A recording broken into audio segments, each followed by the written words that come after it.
kinda short and kinda square. Through the foam in his mustache, his voice filled the air. Talking about a state of mind, son. Talking about the state of Jefferson.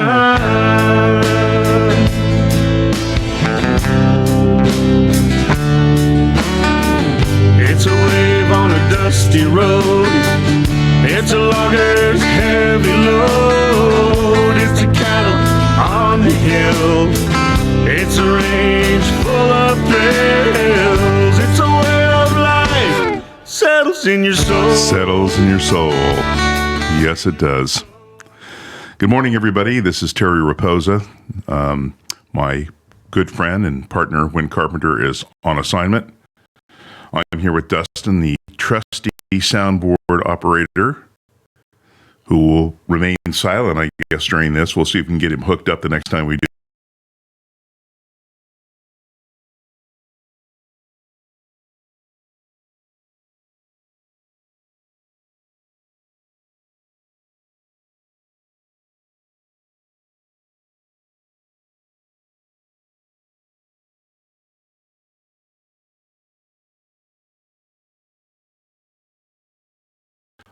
Who is in his own words, is a constitutional sheriff. We're going to talk about that terminology, and I think one of the things we need to do on this program is to ask some questions. I'll give some examples. We'll talk about what the constitutional sheriff is. Now, make no mistake, the constitutional sheriff is not in the Constitution. It is a label, a branding of a sheriff that follows the Constitution, and that's to the Constitution of the United States and the said state that he is practicing law in. Now, when we talk about a constitutional sheriff, what does that mean? And how is it that not every sheriff is constitutional? Why should we even have a term for that? Shouldn't every sheriff be constitutional? Shouldn't every sheriff keep his oath of office? Shouldn't every sheriff follow the Constitution of the United States to the letter? Well, we're going to talk a little bit about that. And one of the things I think that we have to look at is how the states all vary. There's been a lot of things that have happened in different states where counties in these states have declared themselves Second Amendment sanctuary counties. What does that mean? Well, that means that they're going to hold true to the Second Amendment and that the right shall not be infringed to bear arms. Now, how is that different in California than any other state in the United States? And is there someone who is a sheriff who follows the Constitution and keeps their oath of office? And how can they, if there are illegal laws that prevent them from doing that, and can they still overcome that? So let's talk about that a little bit. Let's talk about, first of all, let's say that you want to buy a gun in California. You want to buy a gun. It's a constitutionally protected right to protect yourself. It's legal property protected by the Fourth Amendment. So you want to buy this gun. Now you're in California. We'll call this guy Bob. What do you say, Dustin? Not a good name? We'll call him Bob. All right. So Bob goes into a store to purchase a gun, to a gun store. He purchases a gun. He fills out paperwork. When he's done filling out the paperwork, he fills out some more paperwork. He takes a test. He purchases the gun. Then what he does is he waits as he has a background check for sometimes as long as 30 days before he's able to receive his legal property. Now, 35 of the 50 states in the United States, it doesn't take that long for you to clear getting your gun and walking out the door with it. In some states, it's like 10 minutes, 5 minutes, a quick background check, and boom, you're gone. You strap it on your hip. However, California has some very unique laws. So Bob heads back 30 days later. He gets a phone call, pays some money, picks up his gun. Now, when he takes his gun home, and let's say he just buys a little 22. Let's say he buys a little Ruger 22. Gets his little Ruger. He has to put it in a box, a case. It has to be locked. The ammunition that he buys has to be separate to where he places the gun in the box, in the locked box. So let's say he has the lockbox in the trunk of the car, and he has the bullets under the front seat. Well, he gets everything home, and thank goodness he wasn't accosted by somebody or didn't have to use his weapon to protect himself. I'm sure that criminal would have been just totally compliant with saying, oh, okay, hey, no problem. You go ahead and load your gun. Make sure you unlock everything. You got it loaded now? You ready to go? Okay, let's rumble. I mean, that's how absurd that is. He gets the gun home, and then he thinks, well, I have to get now a CCW, which is a California Concealed Weapons Permit. Now, permit alone means you need permission. So Bob has to get permission. Well, why do you have to get permission on a constitutionally protected, God-given right to protect your person and your family and your property? Well, in California, you do. So Bob gets his gun, he locks it in the case, and he takes it down, and he goes down to see the sheriff, and he applies for a CCW. Well, then he pays some more money, brings everything back home, and then he has to go to a class.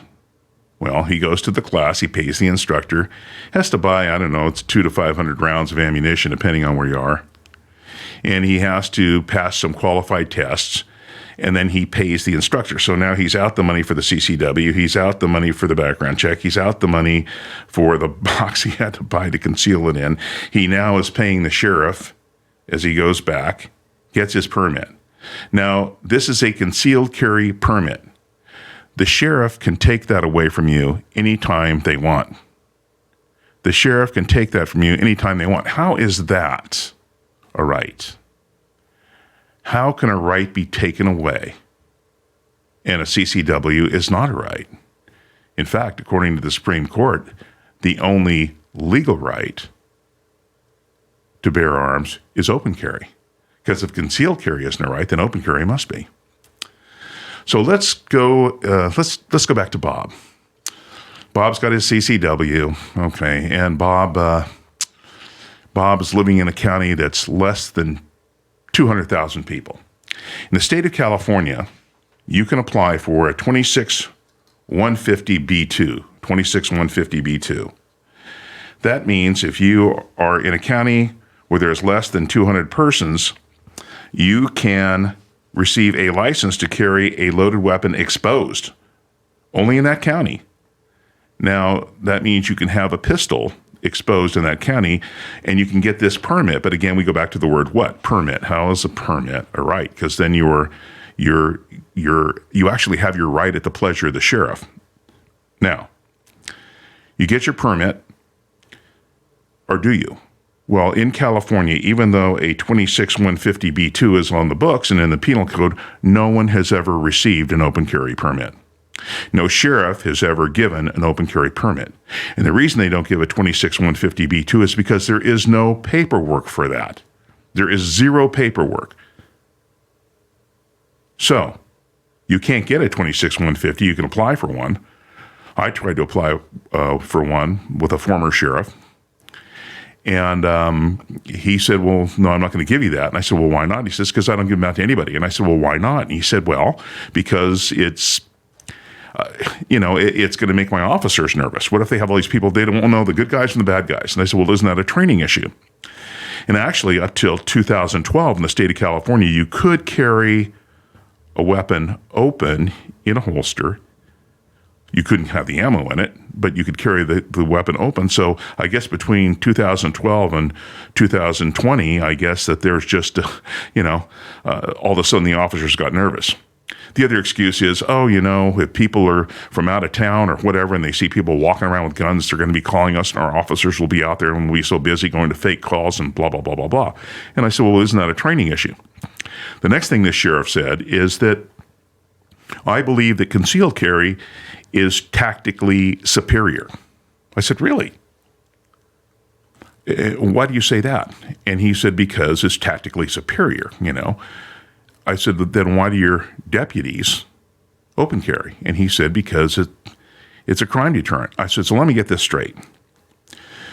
The sheriff is an elected official that works, and the only job that a sheriff has, as all elected officials, is to make sure that the rights of the sovereign are protected. That's the only rule of government. That's it. That's what they're installed for. That's what a government does. So now I ask this sheriff, okay, so if concealed carry again is tactically superior, why do your officers open carry? Well, because it's a deterrent. So I said, so what you're telling me is if I'm walking in a park with my grandkids and I'm open carrying, that's against the law. But the people we employ, the people who work for us, our employees, are able to protect themselves. And at that point, there was nothing but crickets. I also said that, if you don't issue a 26150B2 open carry permit in this county, why would that be? Isn't it really whether you conceal the weapon or you have the weapon open? Isn't it really the discernment of when you use the weapon? Isn't that what you're taught? Is that it's the discernment of when you use it, not so much where you carry it. I mean, what if a young woman is, has a coat on and has it under her coat and then takes her coat off. And now all of a sudden she's in violation of brandishing a weapon? The problem is that these constitutional, quote, sheriffs, and again, I think Richard Mack's terminology is good. I understand what he's saying. I understand that Sheriff Mack is saying that these are law enforcement officers that are elected that should follow the Constitution. But none of them do, not in California. And one of the excuses that we have heard from the sheriffs has been, well, we have to follow the California Constitution. Now, I'm going to read something from the California Constitution that was changed on November the 4th, 1974, to where a lot of people say, well, the sheriff is the top law enforcement officer in the land, period. In the county, he is the top law enforcement officer. Not in California. Not according to the California Constitution, and that would be Article 5, Section 13, which I'll read, and we'll discuss that a little bit. Subject to the powers and duties of the governor, the Attorney General shall be the chief law enforcement officer of the state, period. He's the chief law enforcement officer. It shall be, not maybe, it shall be the duty of the Attorney General to see that the laws of the state are uniformly and adequately enforced. The Attorney General shall, not may, shall have direct supervision over every district attorney and sheriff and over such other law enforcement officers as may be designated by law in all matters pertaining to the duties of their respective offices, and may require any of the said officers to make reports concerning the investigation, detection, prosecution, and punishment of crime in their respective jurisdictions as to the Attorney General may seem advisable.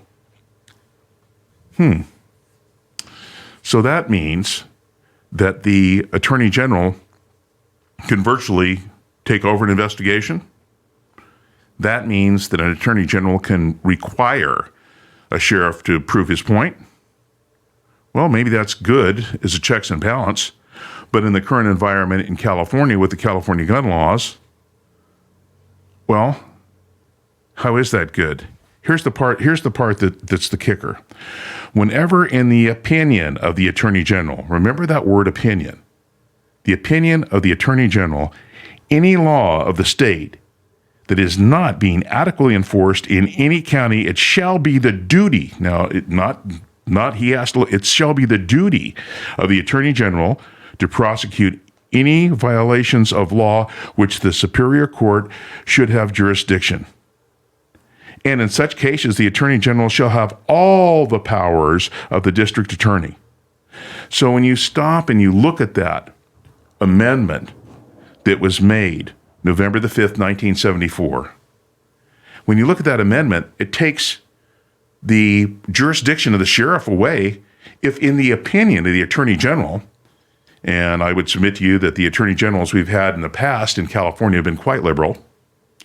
If in their opinion, the sheriff isn't adequately performing his duties or enforcing a law that in the attorney general's opinion Now remember, opinion. Everybody's got one, right? In their opinion, not anything that's backed up by any kind of judicial scrutiny, but opinion. So when that was done, I think it was done maybe in the fashion of a checks and balance on some of the sheriffs. But what that does is that takes the power away from the sheriff. Now, a lot of sheriffs will go back and claim, because of that, we kind of have to watch our P's and Q's, blah, blah, blah, blah, blah. Well, first of all, we've got three things on the table. Number one, a CCW is not a right. It's a permit. The sheriff can take it away, give it at his own pleasure. Number two, there is no open carry in California. Number three, there is tremendous restrictions. And now, remember that 22 that Bob bought? When he goes back to buy more 22 shells, he's got to go through a background check. And guess what? Pay more money. How is any of that a right? The laws in California are unique. Now, let's talk about this sheriff that wants to be a constitutional sheriff. Let's talk about the sheriff that says, hey, I want to do the right thing. How can he do the right thing? I just read to you what it says in Article 5, Section 13. How can he do the right thing? Well, he can do the right thing because he has a thing called the oath of office, doesn't he? If you go to the California Constitution and you go to the oath of office, and that would be in Article 20, it says, I do solemnly swear, your name, then do solemnly swear or affirm that I will support and defend the Constitution of the United States and the Constitution of the State of California against all enemies, foreign and domestic, and I will bear true faith and allegiance to the Constitution of the United States and the Constitution of the State of California. And I take this obligation freely without any mental reservation or purpose of evasion, and that I will well and faithfully discharge the duties upon which I am to enter. Now, when you look at that, people are saying, yeah, but you still got Article 5, Section 13. You still have a situation where you've got to abide by the state. Now, wait a second. Here's where the sheriff really can follow the Constitution. First of all, he has an oath of office. In that oath of office, it talks about the Constitution of the United States, and it puts that first. In Article 3, Section 1 of the California Constitution, it specifically states, I'll paraphrase it, well, I guess it isn't specific then, but I'll paraphrase it in that it says that the state of California recognizes the Constitution of the United States as the supreme law of the land, and the state of California is an inseparable part of that. What that simply says is that the Constitution of the United States trumps anything in the California Constitution, no pun intended, and trumps. Now, there's a pun intended. Trumps the California Constitution, and that if something is in the California Constitution that doesn't hold water with the Constitution of the United States, then, of course, the sheriff can go to Article 3, Section 1, back to his oath of office and say, hey, wait a second. We are going to have a sanctuary Second Amendment county. Let's talk about that a minute. There's been a lot of movement. The California Rifle and Pistol Association, God bless them, put forth a resolution. They wanted to be signed by the Shasta County Board of Supervisors. And I'll use Shasta County because that's the county I'm in. This resolution was to say that the county of Shasta will be a Second Amendment county and a sanctuary for that, which means that all these laws in California that are put out there would be null and void, would they not? So the resolution was put forward. Joe Clementi, Leonard Modi, and Mary Rickert, three supervisors of the five, voted no on that. And not only did they vote no on that, but they decided they would never visit it again unless there was a quorum that decided to visit it. That's unbelievable. All three of them claim to be Republicans. I think rhino is more of a better term. Republicans in name only. Now, when you think about a resolution, it's a statement, really. It doesn't have a lot of teeth to it, but it's a statement saying, hey, our sheriff and our law enforcement officers and our folks are going to enjoy the God-given rights protected by the Constitution of the United States, Second Amendment being one. And even with that, open carry should be allowed in Shasta County anyway because we have less than 200,000 people, but that's another story I'll get to in a moment. So you look at this resolution, why in the world,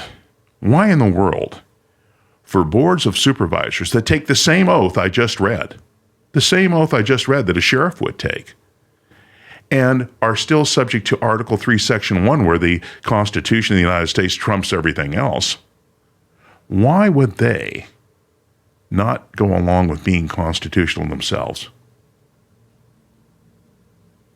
I bet Bob wonders about that.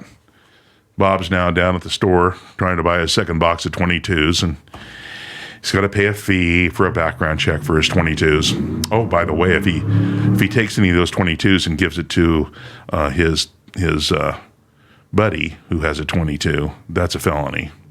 That's a whole other story. The idea of a constitutional sheriff is a beautiful thing, and it's, in a lot of states it's true, but you don't need a label to do that. You need to be a sheriff that's going to follow the Constitution of the United States and follow your oath of office.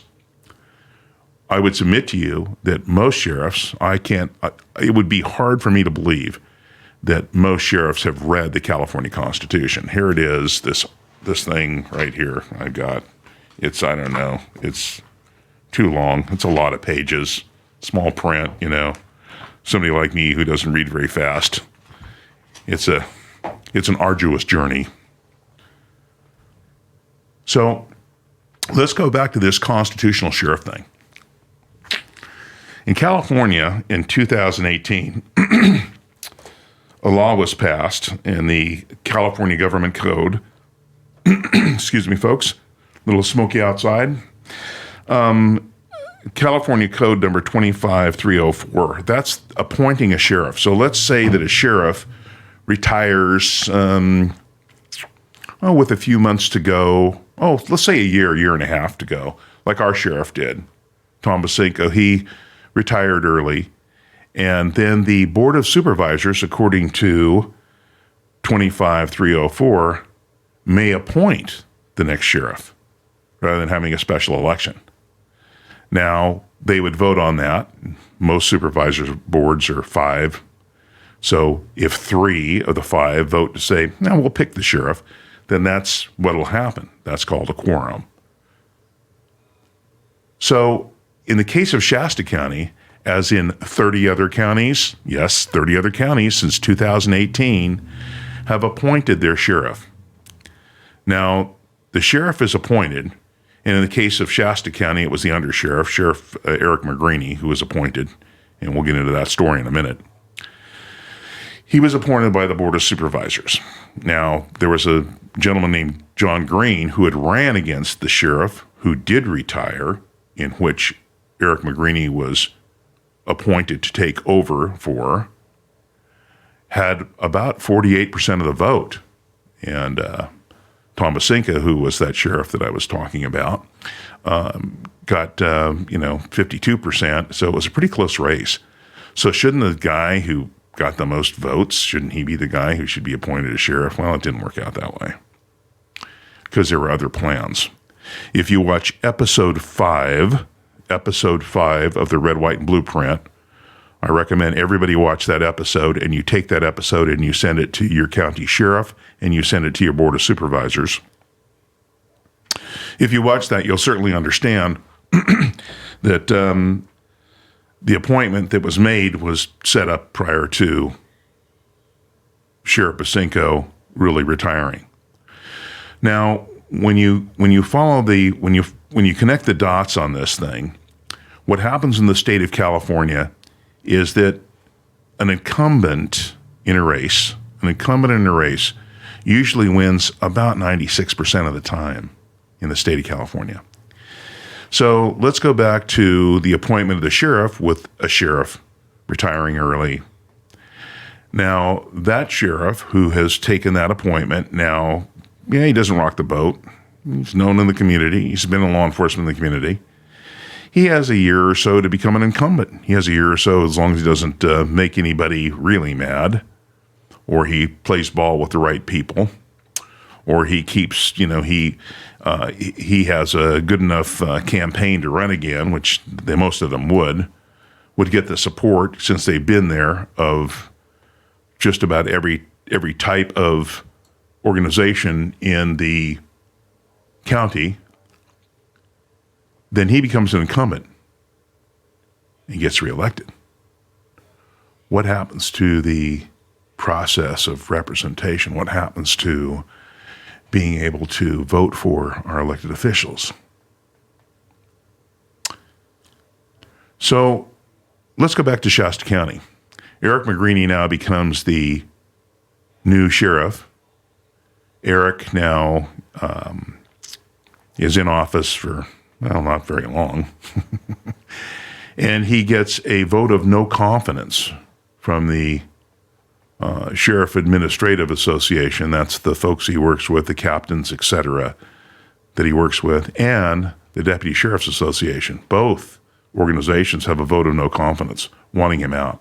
In fact, at one point, which was stated in a letter to the Board of Supervisors by the SAA, it was stated that things had gotten so tense and everything had been so divisive in the sheriff's department that no one would go to the third floor where the sheriff was. So what we have in Shasta County now is that Sheriff McGreeny resigns. Okay? Well, who takes over after that? Well, it would be whoever the Board of Supervisors picks. Again, I recommend that you watch the Red, White, and Blueprint, Episode 5. Red, White, and Blueprint, Episode 5. So now, Eric McGreeny is gone, but what happens to him? There's a new position created in the county. He is now the assistant CEO of the county. And he's making almost 40% more money. Now, you're talking about a guy who had a vote of no confidence and resigned because of that fact, now being promoted to the assistant CEO of Shasta County with a raise. The position of how we expect the people we elect to do an honorable thing is maybe a pipe dream.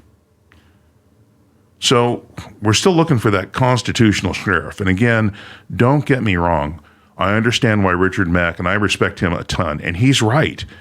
A constitutional sheriff is a brand. It's something to where you have someone who believes, that believes in their oath of office, and is going to do the duties of their oath of office and protect the people from tyranny.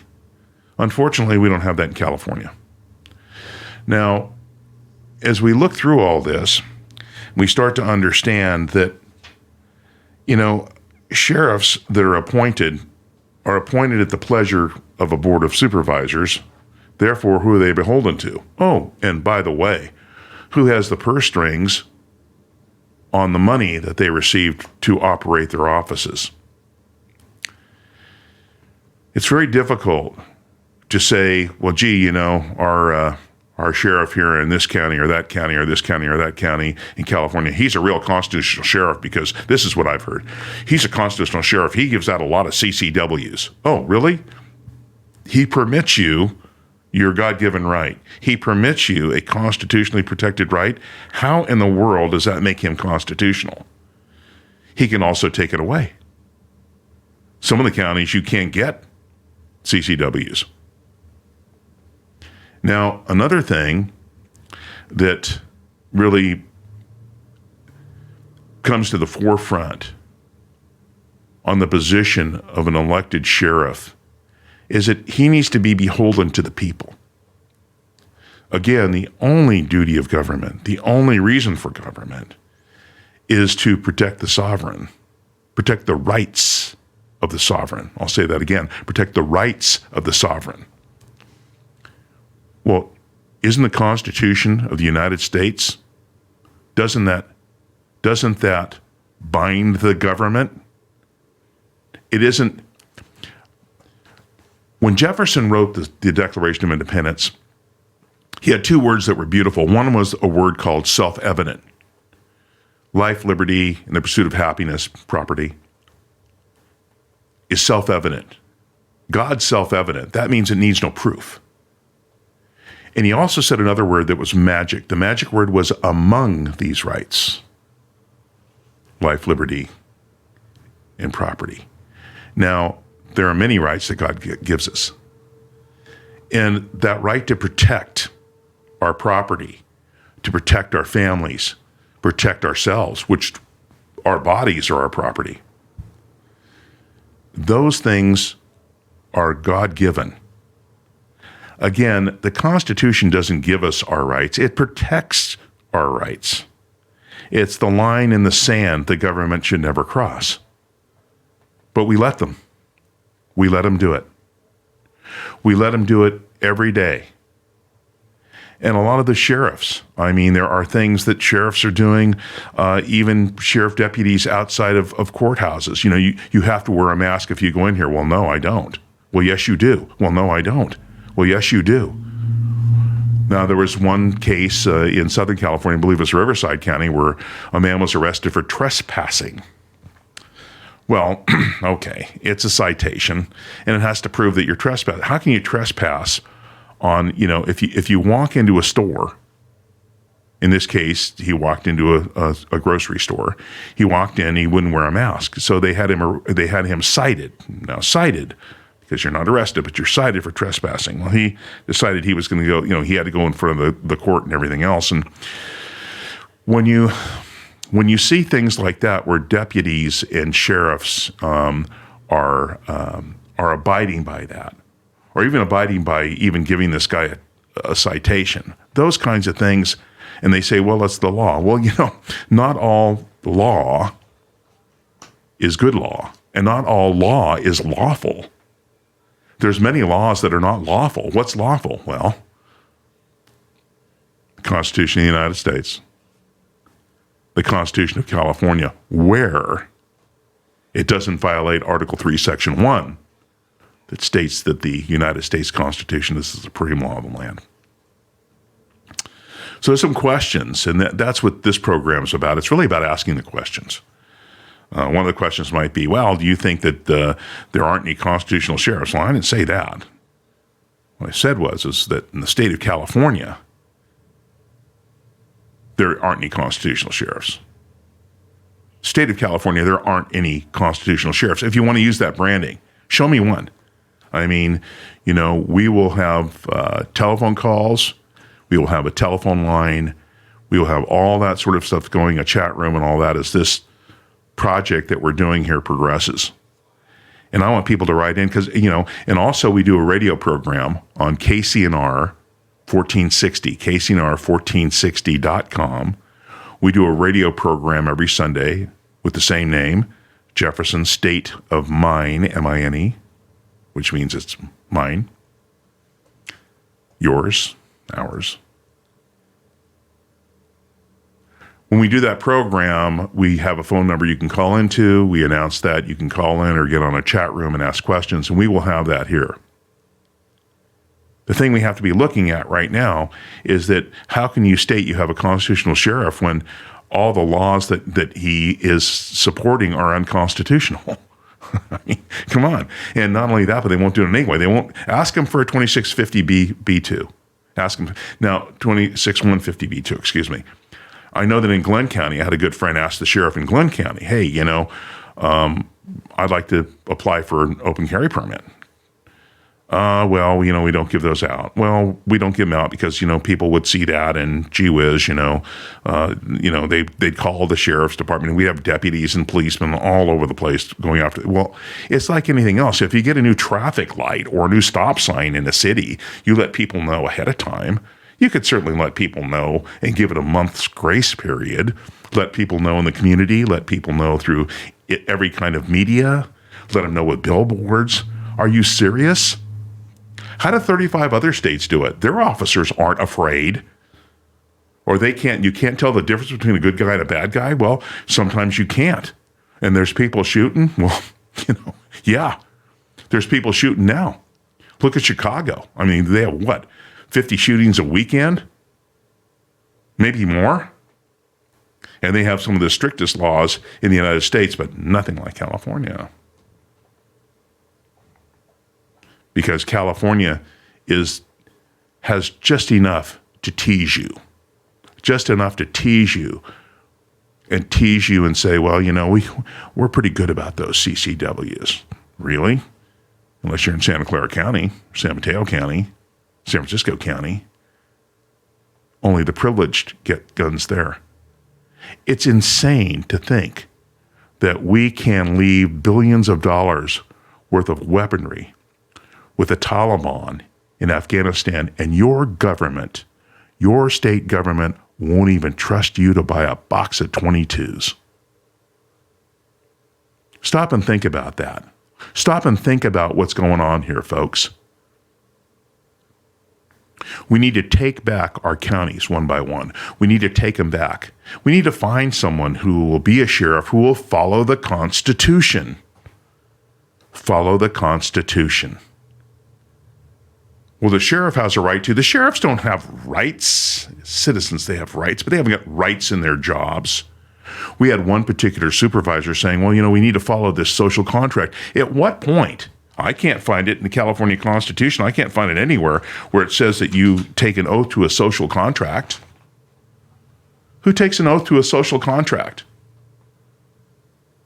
And there's so many people that are sitting on the fence right now. They're just, well, I can see their point, and I can see their point. I know. Let's have a conversation. Ben Franklin had an interesting saying during the Revolutionary War, because most of the fences were pickets.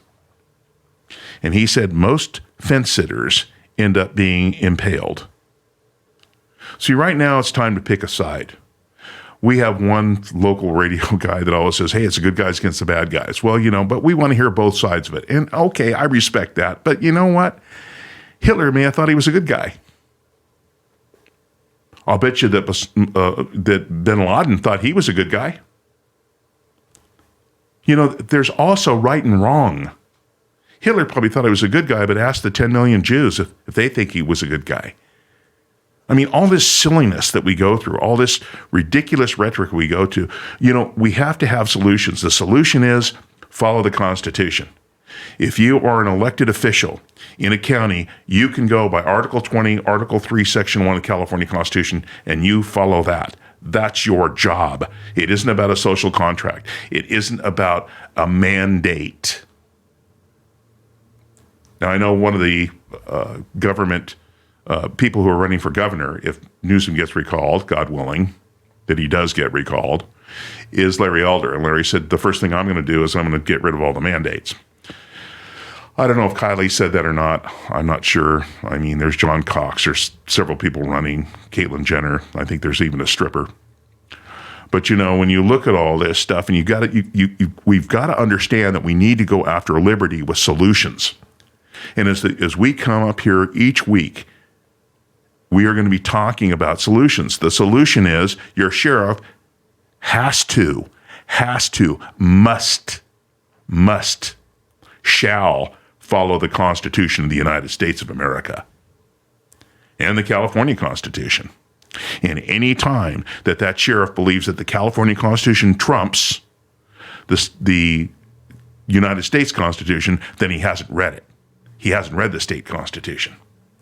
In fact, if you guys go back and you stop and think about Cal Exit, when the bunch of folks wanted to leave the state of California, they wanted, hey, we need to get out of the state of California. We need to get out of there. Tucker Carlson had the best line of all. He had one of the leaders of this come on. He said, well, is California going to have nuclear weapons? Or excuse me, this new country going to have nuclear weapons? And do you think California will be okay? Or that the rest of the United States will be okay with California, the new country, having nuclear weapons? I thought that was a great question. But what they did when they wrote their initiative, and I have it right here, when they wrote it, it said that they wanted to get rid of Article 3, Section 1. Hello? They wanted to get rid of Article 3, Section 1 of the California Constitution. They have to get that nasty Constitution out of the way, that nasty United States Constitution, that nasty living document out of the way. At what point do we stand for liberty? I've also heard, hey, we really need to bring the left in. Do we?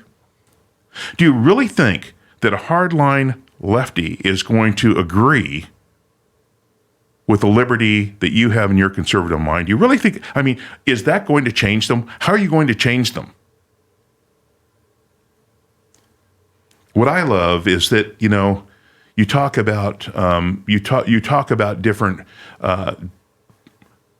people who may believe different things in the Democratic Party, not understanding that their morals, their beliefs, their core beliefs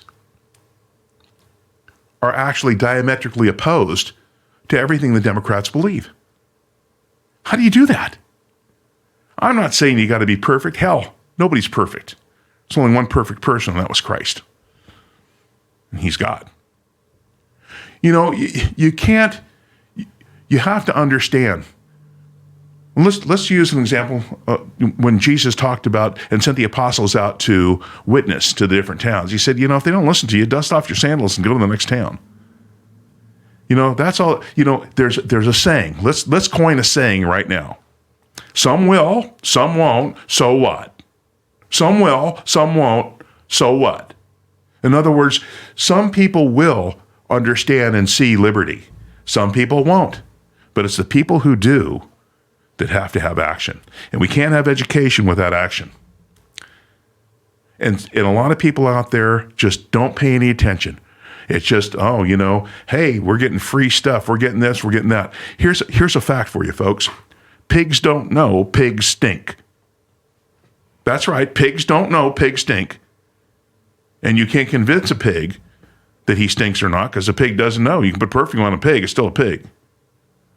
The understanding of reasonable, factual education with action. What's the action? You go to your board of supervisors. You go to your sheriff. You write your sheriff and say, hey, we need to have open carry in our county. We need to have our sheriff that does not abide and stands between the people and the government on illegal gun laws.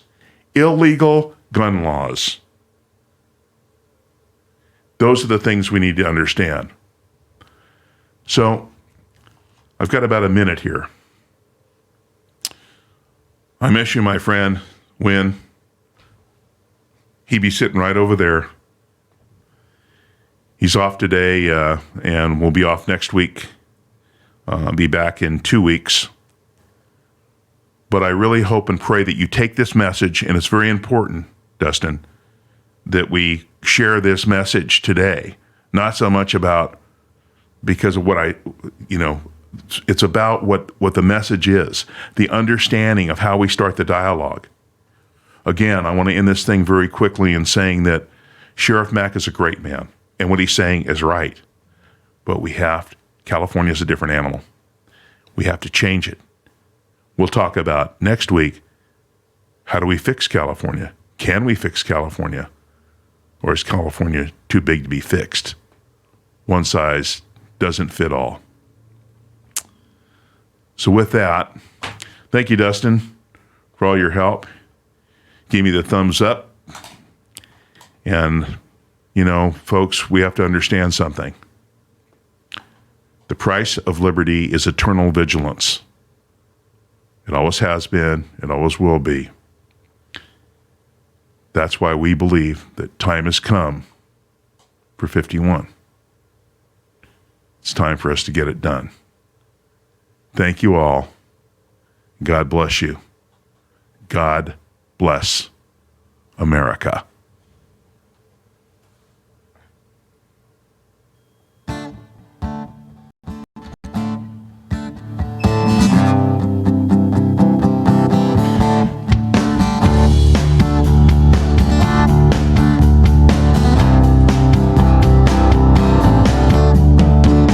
ACA, come out and play.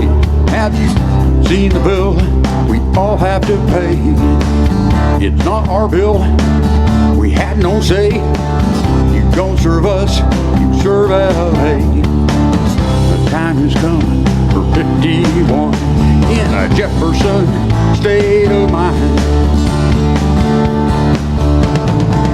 You don't know us, you have no clue, and still you're telling us what to do. We don't know you or what you face. It's time to start a brand new state. The time has come for 51 in a Jefferson state of mind. Jefferson state of mind, carved from lessons we all learned through time. And to my new state, I will always be true. She's gonna shine in the red, white, and blue. It's really better off this way. The welfare you won't have to pay.